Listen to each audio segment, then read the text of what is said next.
지체가 되고 함께 약속에 참여하게 된다는 이 비밀 이야기를 오늘 성경이 말해주고 있는 거예요. 구약 시대에 살던 사람들은 전혀 몰랐던 이 비밀 이야기. 그런데 바울은 이 비밀 이야기를 우리에게 전해서 모든 이방인들도 하나님의 자녀가 되기를 바랬던 거예요. 예수님을 나의 주인, 나의 왕으로 마음에 모시는 사람들은 모두 다 하나님의 자녀가 되고요. 하나님의 상속자가 되고 하나님의 지체가 되고 구원의 약속에 참여하는 사람이 되는 거예요. 여러분, 이 믿음이 꼭 여러분에게도 있기를 간절히 바랍니다. 아멘. 아멘. 아멘. 오늘 비밀, 이방인들이 함께 약속에 참여하는 자가 됨이라는 제목으로 하나님 말씀 선포하도록 하겠습니다. 사랑하는 성도 여러분, 우리가 지금까지 에베소서를 통해서 하늘의 신령한 복에 대해서 살펴보았고 또 하나님의 능력에 대해서도 살펴보았습니다. 또 우리가 얻은 구원에 대해서도 살펴보았고 우리의 바뀐 신분에 대해서도 배워보았고 또 교회란 어떤 곳인지도 좀 단편적이긴 하지만 에베소서가 말해주는 바대로 우리가 배워보았습니다. 바울은 에베소 성도들이 얻은 복에 대하여서 아주 다양하게 말을 하고 있습니다. 그렇기 때문에 이 에베소서 우리가 앞에 살펴보았던 1, 2장을 아주 단순화시켜가지고 한두 마디로 요약하기가 어려울 만큼 사도 바울은 참 우리가 얻은 하늘의 신령한 복에 대해서 다양하게 진술하고 있는 것이죠. 바울이 알게 하소서라고 기도했던 거 여러분 기억이 나십니까? 이 신령한 복들에 대해서 우리가 부디 알게 하소서 간절히 기도했는데요. 사도 바울은 기도만 했던 것이 아니고 우리가 무엇을 알아야 되는지 자세하게 또 기록을 했습니다. 그래서 감옥에 갇혀 있으면서도 이 편지를 다 적어가지고 에베소 성도들에게 그리고 우리에게까지 전해준 것이죠. 여러분, 에베소서 강해가 마칠 때가 언젠가 오겠죠. 앞으로 한 10번 혹은 15번 더 하면은 에베소서 강의가 마칠 때가 올 텐데 다 마치고 난 후에 우리가 배우고 또 확신하게 된 일에 굳건하게 거할 수 있기를 간절히 바랍니다. 강의를 다 끝냈는데도 마치 바울의 말씀을 전혀 모르기라도 하는 것처럼 행동하는 일은 우리 가운데 없기를 간절히 바랍니다. 네. 아멘. 네, 우리가 지난 시간에는요, 이 에베소 성도들의 바뀐 지위에 대해 가지고 살펴보았습니다. 이것은 저와 여러분에게도 큰 의미가 있었지요. 왜냐하면 우리도 에베소 성도들과 마찬가지로 전에는 이방인이었고 무할례당이었고 그리스도 밖의 사람들이었고 이스라엘 나라 바깥의 사람이었고 또 어떻습니까? 약속의 언약들에 대해 가지고는 외인이고 이 세상에서 소망도 없고 하나님도 없이 살아가던 사람들이었습니다. 그런 우리가 예수님 때문에 신분과 존재가 바뀌어 버렸습니다. 이제는 하나님 나라 시민이고 권속이 되었습니다. 나아가서 하나님이 거하시는 성전으로 지어져 간답니다. 유대인과 이방인 사이에 막힌 담을 예수님께서 모두 다 허물어뜨리시고 우리를 유대인과 이방인 하나의 새 사람으로 만드셨습니다. 유대인과 이방인이 이제 함께 한 새 사람이 되어서 하나님께 나아갈 수 있습니다. 성전된 우리는 서로 연결되고 하나가 되어서 하나님이 거하시는 집으로 함께 세워져 갑니다. 저와 여러분이 정말 이 말씀을 진지하게 배우고 또 믿고 고백하고 확신한다면 저와 여러분은 더 이상 개인주의적인 신앙생활을 할 수 없는 사람들이고 해서도 안 되는 사람들이겠죠. 우리 현대인들 아주 개인주의적인 경건생활 하지 않습니까? 물어보면 나 개인 경건생활은 오케이. 하지만 교회에 깊이 들어와서 공동체로 사는 것은 나는 싫어. 이렇게 말하는 사람이 있다면 적어도 오늘 이 에베소서 우리가 배웠던 말씀에 따르면 아직까지 교회를 모르는 사람이요 바울의 가르침과는 정반대로 행하는 사람이다. 이렇게 말해야 할 것입니다. 에베소서 2장 11절에서 22절 이 말씀을 통과한 저와 여러분은 우리가 어떻게 변화되었는지를 알아서 성도를 사랑하고 성도와 더 하나 되고 함께 성전으로 지어져 가는 그런 교회로 살아가실 수 있기를 간절히 바랍니다.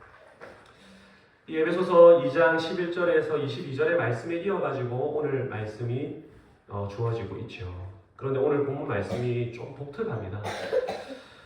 여러분 읽으시면서 좀 느끼셨을지 모르겠지만 바울이 말을 시작해놓고는 곧장 그 말을 멈추고 다른 말을 하고 있기 때문입니다. 여러분 1절에 보시면은 1절 맨 마지막에 어떤 표시가 찍혀 있습니까? 네, 말줄임표 찍혀 있는 거 보이십니까? 점 6개. 그죠?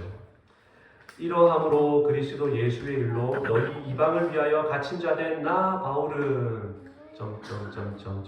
그랬습니다. 그리고 1절과는 좀 어울리지 않는 2절이 갑자기 툭 튀어나옵니다. 이게 무슨 상황이냐면 바울이 지금 어떤 말을 하다가 도중에 그 말을 멈추고 다른 말을 하고 있는 것입니다. 그가 원래라면 무슨 말을 하려고 했을까요? 그것을 찾는 것은 그리 어렵지가 않습니다. 여러분 14절에 한번 보십시오. 조금만 내려가서 14절에 보시면은 1절과 똑같이 이러함으로 라는 말이 보이십니까?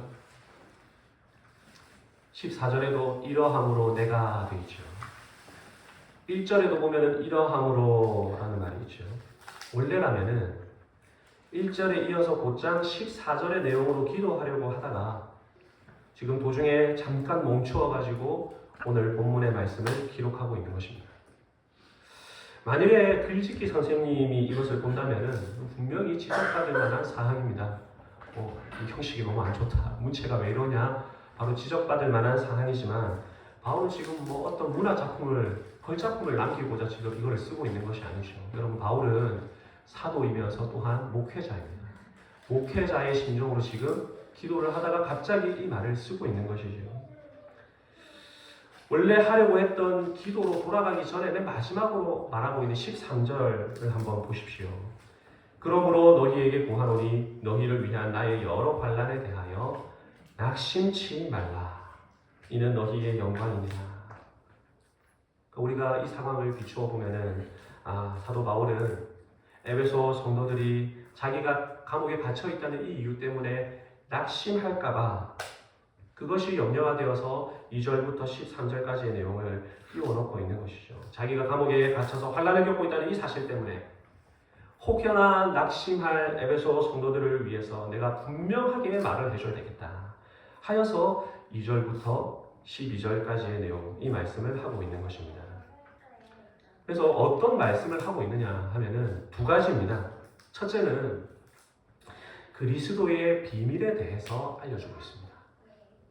너희가 내가 전한 이 그리스도의 비밀이 얼마나 놀랍고 큰 건지를 알게 된다면 내가 갇혀있다는 이 사실 때문에 낙심치 않게 될 거다 하는 의도로 그리스도의 비밀을 다 알려주는 거죠. 그리고 두 번째는 바울이 받은 사명과 교회의 사명이 무엇인지를 다 알려줍니다.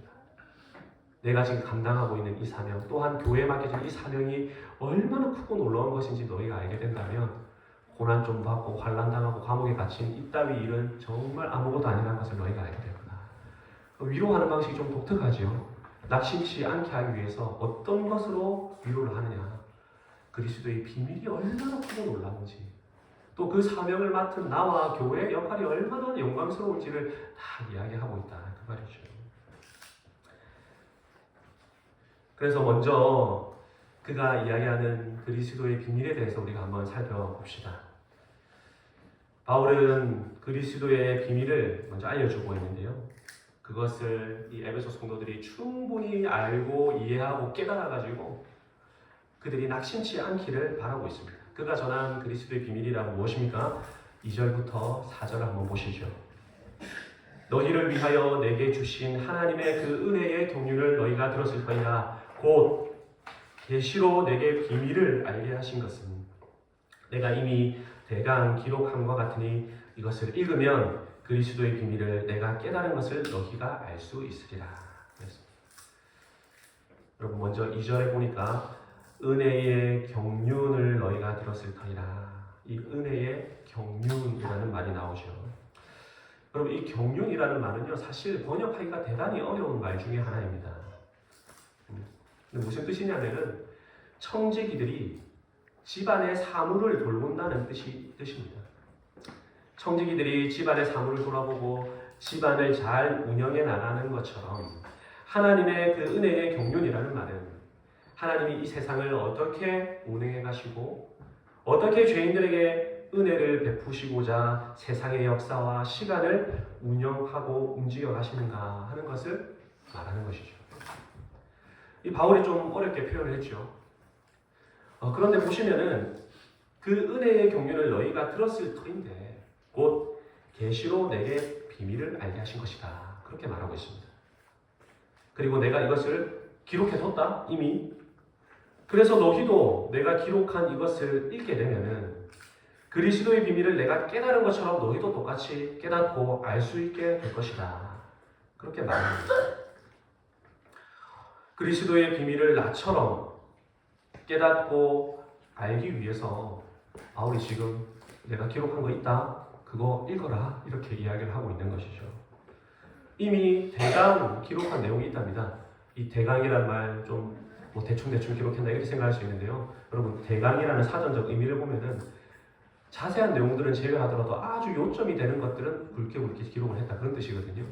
지금 사도 바울이 이미 하나님이 나에게 알려주신 비밀에 대해 가지고 굵게 기록을 해놨다. 어디에 기록해놨습니까? 에베소서 1장 2장에 기록을 해놓은 거예요. 좁게 보면은 에베소서 편지를 할 수 있을 것이고 또 이것을 우리가 넓게 확장해 보면 이미 성경에 기록을 해놨다. 그래서 우리가 하나님의 비밀이 무엇인지 깨닫고 알기 위해서는 사도 바울이 지금 어떻게 하라고 이야기를 하고 있습니까? 4절에 보십시오. 그것을 읽으면 알게 될 것이다. 그렇게 말하고 있는 것이죠. 성도들이 이 편지를 읽으면, 성경을 읽으면 너희에게 주어지는 하나님의 은혜의 경륜, 곧 그리스도의 비밀을 깨닫게 된다 말하고 있습니다.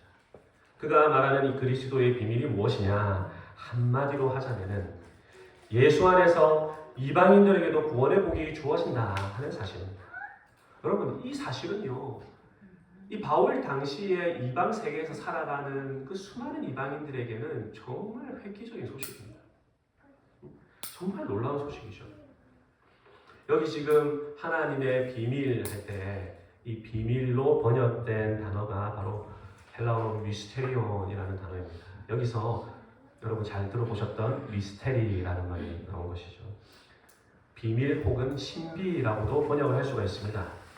그런데 우리 성경에 번역된 이 미스테리온, 비밀이라는 말은요, 무슨 추리 소설에서 말하는 아주 신비롭고 기묘한 사건 이런 것을 말하는 것이 아닙니다. 성경에서 비밀이라 표현할 때는 과거에는요 정말 희미하던 거 전혀 알려지지 않던 내용이 확연하게 드러나게 됐을 때 그것을 미스테리온이다, 비밀이다, 신비하다 이렇게 표현을 합니다. 비밀이라는 단어가 여러분 신약 성경에만 27번이 나오던데요. 제가 찾아보니까 그 중에 20번이 바울이 썼습니다. 그리고 구약에는 이 비밀이라는 단어가 몇 번이나 나오나 찾아보니까 다니엘서에 5, 6번 정말 조금 나오고 그 외에는 구약 성경 어디에도 비밀이라는 단어가 나오지 않습니다. 말하자면은 대다수의 구약시대 사람들은 모르는 사실입니다. 이 비밀. 알더라도 아주 희미하게만 알려져 있고 대부분은 모르는 사실입니다. 그런데 예수님이 오심으로 인해 가지고 이 비밀이 확연하게 드러나게 된 것이죠. 그래서 그리스도의 비밀입니다. 자, 그러면은 구약 시대에는 이 비밀이 알려지지 않았으니까 이방인도 구원받는다는 이 비밀이 알려지지 않았으니까 구약 시대에는 이방인 누구도 구원받지 못했습니까? 여러분, 구약 시대에도 이방인들이 구원받고 복을 받게 된다는 이야기가 희미하게 기록이 되어 있습니다. 제일 처음 어디에 나오느냐 하면 여러분 잘 아시는 창세기 3장 15절에 나오죠. 거기에 보면은 여자의 후손이 태어나면 인간을 구속한다 하는 그런 복음의 이야기가 주어져 있죠. 이 인간 안에, 그때는 유대인도 이방인도 구분이 없던 시대잖아요. 이 인간 안에 유대인도 이방인도 이방인도 조금 포함되어 있다. 암시적으로 포함되어 있다. 우리 그렇게 생각해 볼 수가 있을 것입니다. 여자의 후손이 뱀의 머리를 깨뜨리고 인간을 구속한다는 말씀 가운데는 넌지시 이방인의 구원도 포함되어 있다고 이야기할 수 있는 것이죠. 그리고 여러분 잘 아시는 창세기 12장 3절에 하나님께서 아브라함에게 복을 주실 때 이렇게 말씀하셨습니다. 너를 축복하는 자에게 내가 복을 내리고 너를 저주하는 자에게는 내가 저주하리니 땅의 모든 족속이 너를 인하여 복을 얻을 것이니라 하신지라. 땅의 모든 족속이 아브라함 너를 통해서 복을 얻게 될 것이라 하셨습니다. 이 땅의 모든 족속의 유대인뿐 아니라 당연히 이방인도 포함되겠죠. 아브라함으로 인해서 모든 이방인들도 복을 누리게 된다는 약속이 주어져 있습니다. 근데 이 아브라함의 씨를 통해서 이 복을 누리게 되는데 이 씨가 누구냐? 아브라함의 그 씨를 통해서 모든 이방인의 복을 누리게 된다 했지만 그 씨가 누구인지는 아직까지 구약시대에는 아주 희미하고 확연하게 드러나지 않고 감추어져 있었던 것이죠. 여러분, 구약시대의 이방인들이 종종 구원받는 일이 있었습니다. 아주 드물긴 하지만. 그래서 여러분 여호수아서에 보시면은 그 가나안 족속이었던 기브온 사람들이 구원을 받았죠. 여러분 여리고의 기생 라합과 그 집안 사람들이 구원받는 이야기가 성경에 기록이 되어 있습니다. 하지만 여러분 구약 시대에는 이방인들이 구원을 받고 하나님의 복을 누린다는 이 이야기가 너무나 제한적입니다. 아주 희미하고 감추어진 이야기입니다. 하나님께서 이방인들을 구원 안 하시기로 작정하신 것입니까? 그렇지가 않습니다. 처음부터 하나님께서는 이방인들을 향한 구원의 계획이 있으십니다. 하지만 이 비밀이 구약시대에는 확연하게 드러나지 않은 것이죠. 예수님께서 이 땅에 오셔서 공사역을 하실 때까지만 해도 그렇습니다. 여러분 마태복음 10장 5절에 보면은 예수님께서 이렇게 말씀하셨지요. 예수께서 이 12를 내어보내시면 명하여 가라사대 이방인의 길로도 가지 말고 사마리아인의 보홀에도 들어가지 말고 차라리 이스라엘 집에 잃어버린 양에게로 가라. 아직까지 구원이 이방인에게 활짝 열리지 않은 시대를 말하는 거예요. 할 수 있는 한 하나님이 택하신 자기 백성에게 기회를 계속 주시는 거예요. 그럼에도 불구하고 하나님이 선지자 보내고 또 보내고 또 보내시다 마지막에 아들까지 보냈는데도 이 유대인들이 하나님의 이 호의와 하나님의 사랑을 받아들이지 아니하고 그 아들마저 십자가에 못 박고 죽이고 나니까 이제 그 십자가 이후로 이 구원의 복이 이방인에게 활짝 열리는 시대가 된 것이죠. 십자가 이후로 이런 시대적인 전환이 일어나게 되는 것입니다. 그래서 예수님이 죽으시고 부활하신 후에 승천하시기 직전에 제자들에게 이렇게 말씀하십니다. 마태복음 28장 18절에서 20절에 보면 그러므로 너희가 가서 모든 족속을 제자로 삼아 아버지와 아들과 성령의 이름으로 세례를 베풀고 내가 너희에게 분부한 모든 것을 가르쳐 지키게 하라. 이제 이 구원의 소식이 모든 족속에게로 향하는 시간이 열리는 것이죠. 이방인에게도 주어지는 구원의 은혜, 하나님의 은혜의 경륜이 곧 그리스도의 비밀이 예수님의 십자가 사건과 부활 그 이후로 확연하게 드러나게 된 것입니다. 그래서 여러분 5절과 6절의 말씀 한번 보십시오. 이제 그의 거룩한 사도들과 선지자들에게 성령으로 나타내신 것 같이 다른 세대에서는 사람의 아들들에게 알게 하지 아니하셨으니 구약에는 감추어 두셨다 그 말이죠. 이는 이방인들이 복음으로 말미암아 그리스도 예수 안에서 함께 후사가 되고 함께 지체가 되고 함께 약속에 참여하는 자가 됩니다. 무슨 말입니까? 다른 세대의 사람들에게는 감추어져 있었고 아주 희미했던 그것을 이제는 그의 거룩한 사도들과 선지자들에게 성령을 통해 가지고 나타내 주신 것입니다. 그래서 바울 같은 사도가 에베소 성도들 같은 그런 이방인들에게 복음을 전하고 있는 거예요. 그리스도의 비밀의 핵심이 바로 6절입니다. 도대체 그리스도의 비밀하는데 이 비밀이 도대체 뭐냐 도대체. 그게 바로 6절의 말씀입니다.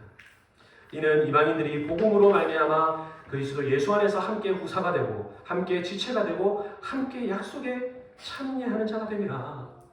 과거에는 절대 생각하지 못했던 일이었죠. 이방인들은 언약의 약속에서 제외되어 있던 사람들이고 이들은 유대인도 아니고 무할례당이고 그리스도 바깥의 사람이고 이스라엘 나라 밖의 사람들입니다.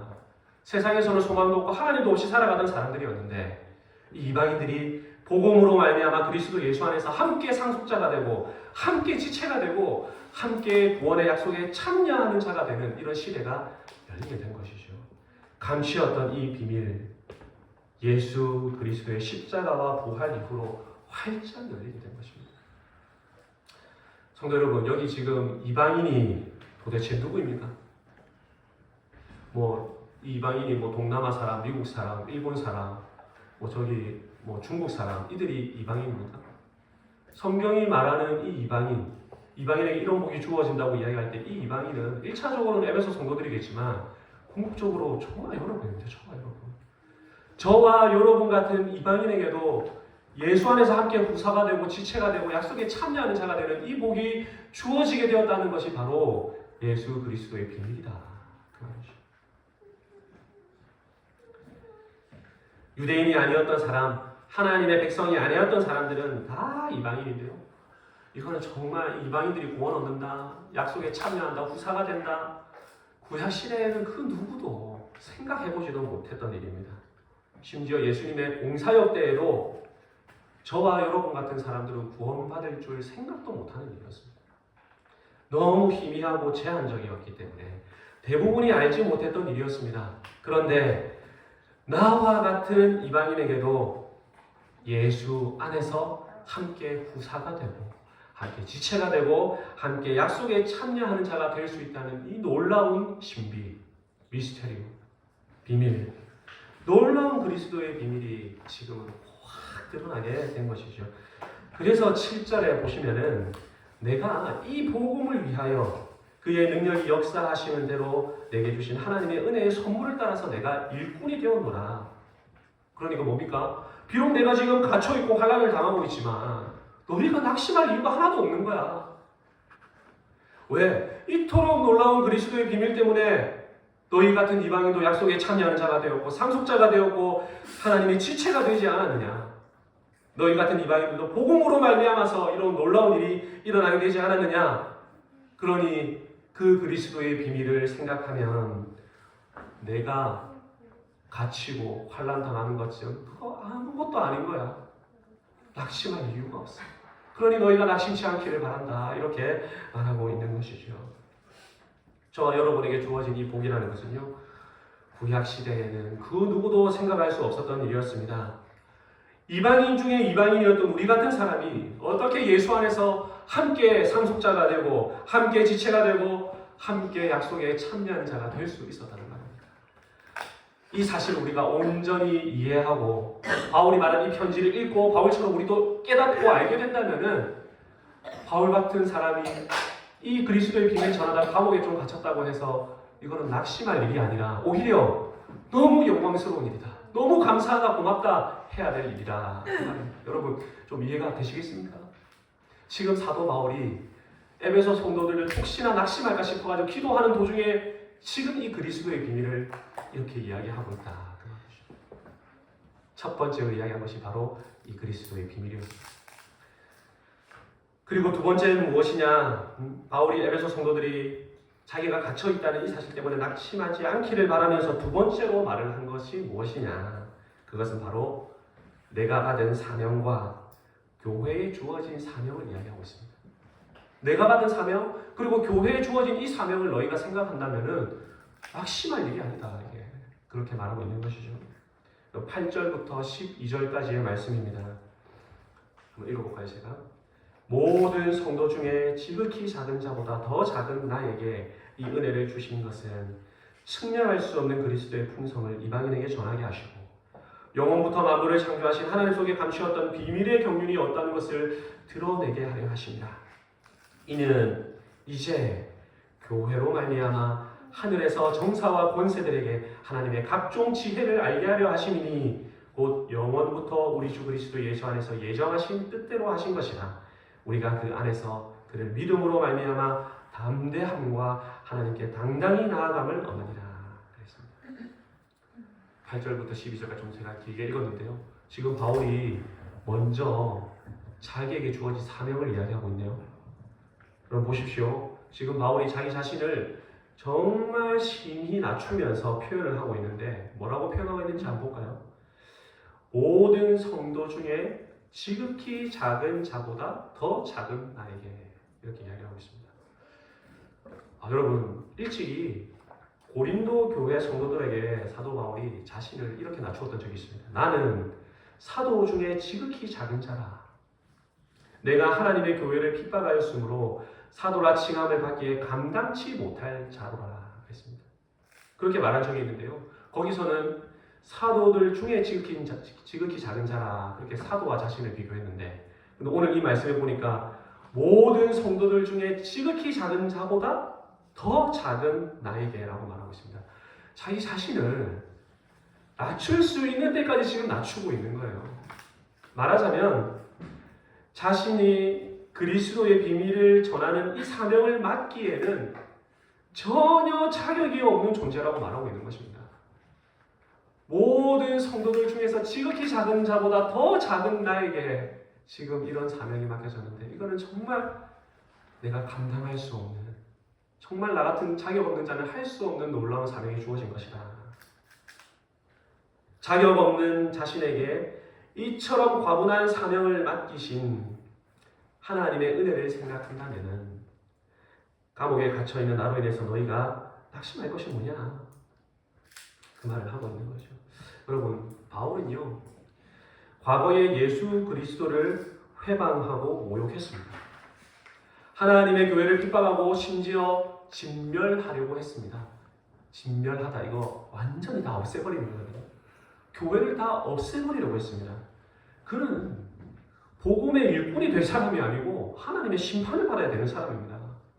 그런데 하나님께서는 바울을 심판하시기보다 오히려 그리스도의 비밀을 전하는 복음의 일꾼이 되게 만들어 주셨습니다.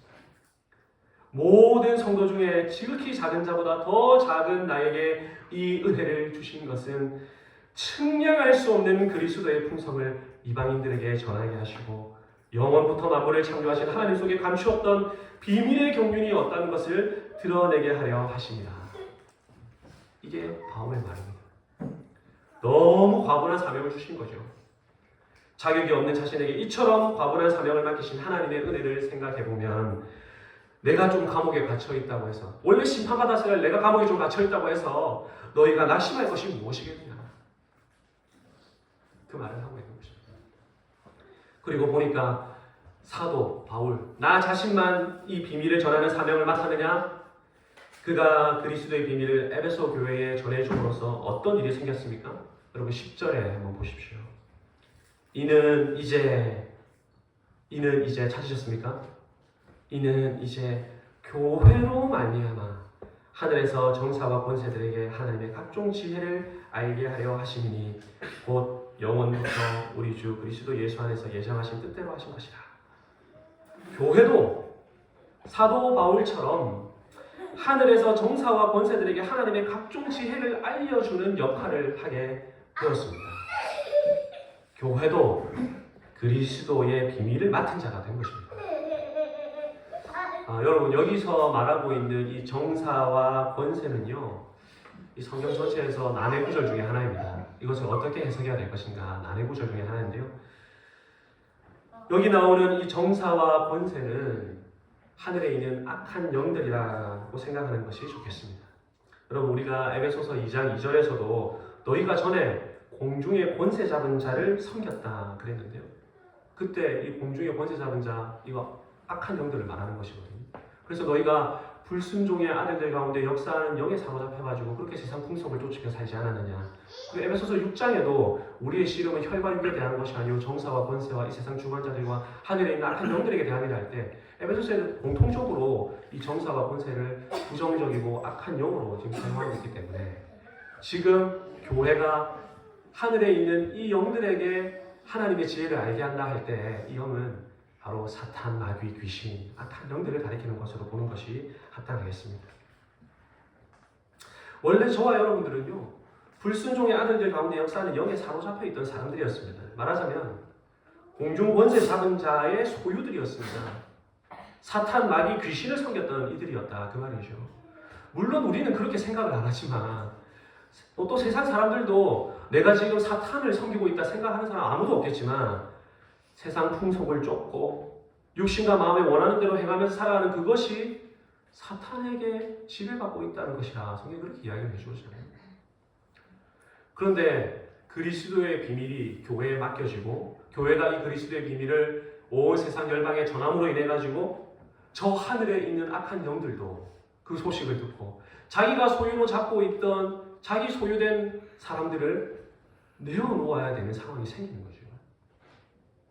사탄에 사로잡혀 있던 이들이 그리스도의 비밀이 전파됨으로 인해서 해방되는 일들이 일어납니다.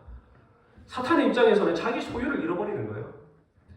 바울이 그리스도의 비밀을 전파하는 사명을 감당했던 이유가 교회도 이 비밀을 맡은 자가 되어가지고 하늘에서 정사와 권세들에게 하나님의 각종 지혜를 알게 하려 하는 데 있습니다. 그러니까 교회는요, 사도 바울과 마찬가지로 그리스도의 비밀을 맡은 기관입니다. 하늘의 비밀을 담은 곳이 바로 교회입니다.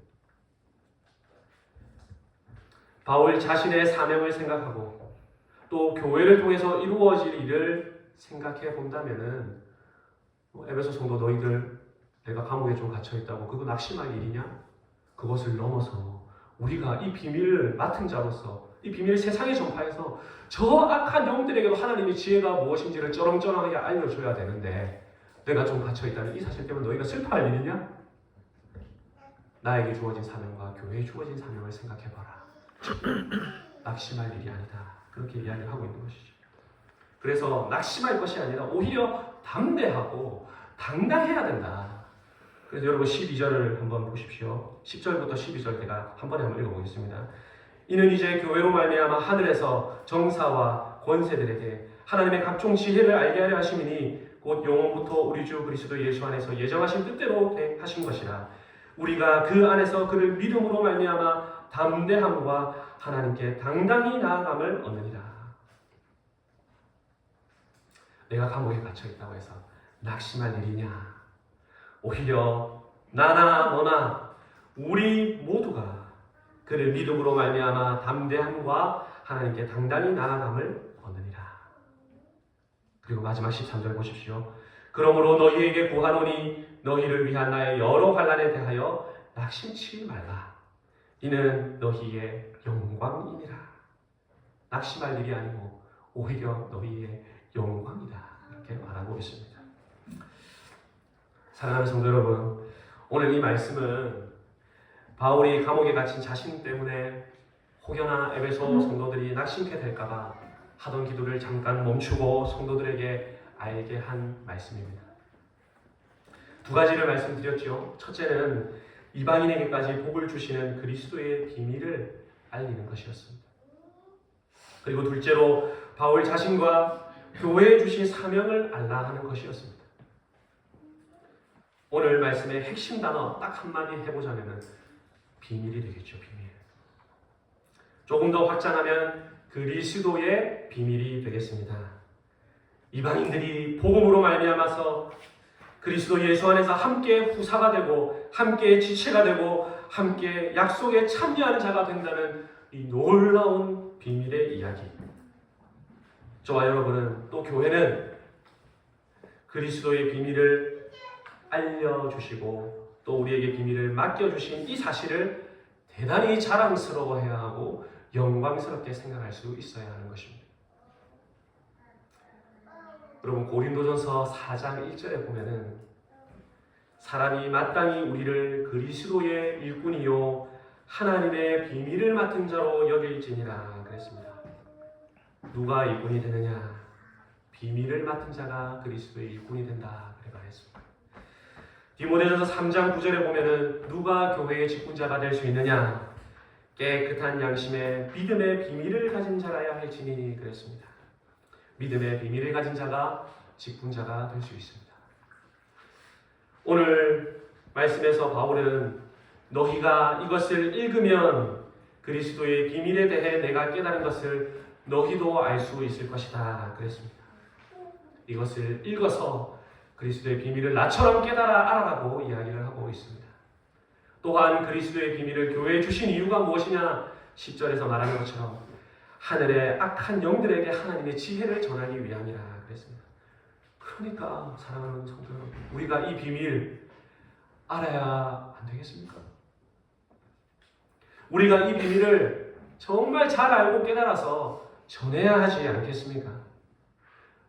이방인들도 복음으로 말미암아 그리스도 예수 안에서 상속자가 될 수 있다는 비밀, 함께 지체가 된다는 비밀, 함께 구원의 약속에 참여할 수 있게 된다는 이 비밀을 교회가 전해야 되지 않겠느냐, 성도가 전해야 되지 않겠느냐, 목사가 전해야 되지 않겠느냐 등등.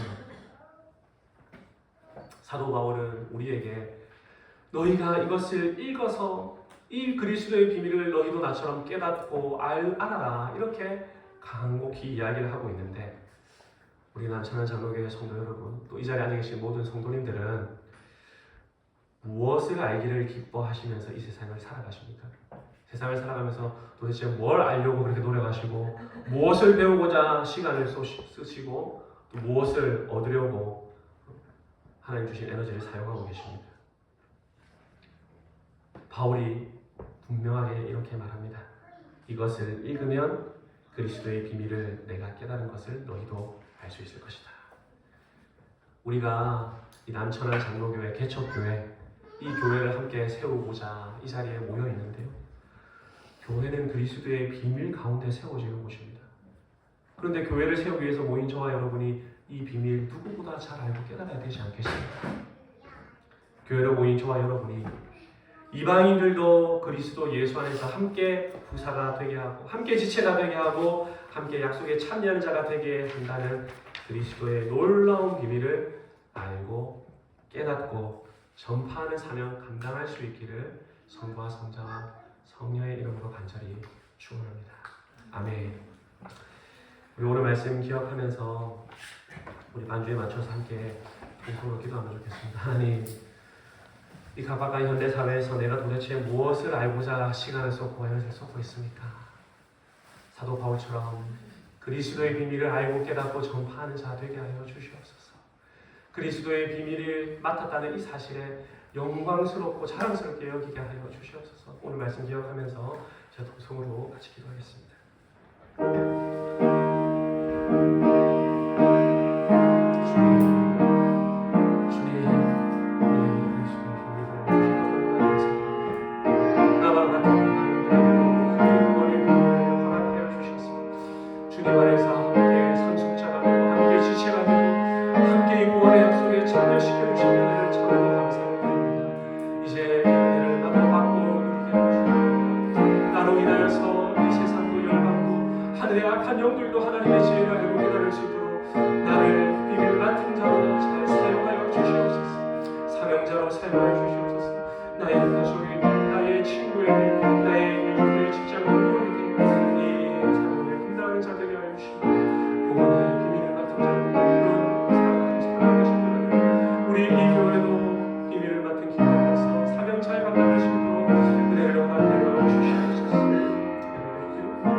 하나님 아버지, 오늘도 이 귀한 말씀을 통하여서 우리에게 그리스도의 비밀을 알게 하시니 감사를 드립니다.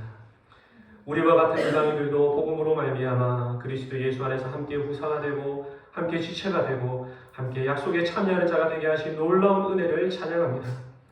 구약시대에는 희미하게만 알려졌던 이 비밀을 예수님의 십자가와 부활을 통해 밝히 드러내 주셔서 감사합니다. 전에는 소망도 없고 하나님도 없이 살던 우리를 이제는 하나님의 자녀 삼아주시고 교회의 지체가 되게 하시니 감사합니다. 사도 바울처럼 우리도 이 비밀을 맡은 자로 또한 불러주시니 감사합니다. 비록 우리가 부족하고 연약할지라도 하나님께서 우리를 통해 그리스도의 비밀이 전파되기를 원하시니 우리 교회가 이 사명 잘 감당하게 하시고 하나님의 각종 지혜를 나타내는 통로가 되게 하여 주시옵소서. 때로는 어려움과 환난이 있을지라도 낙심치 않게 하시고 오히려 그것이 우리의 영광이 됨을 알게 하여 주옵소서. 바울의 고백처럼 우리도 그리스도 안에서 담대함과 확신을 가지고 하나님께 나아가게 하여 주옵소서. 그리스도의 비밀을 깨닫고 전하는 이 일에 우리의 시간과 마음을 쏟게 하여 주시고 이 거룩한 사명을 감당하는 교회와 성도 되게 하여 주시옵소서. 감사를 드리오며 우리 주 예수 그리스도의 이름으로 기도합니다. 아멘.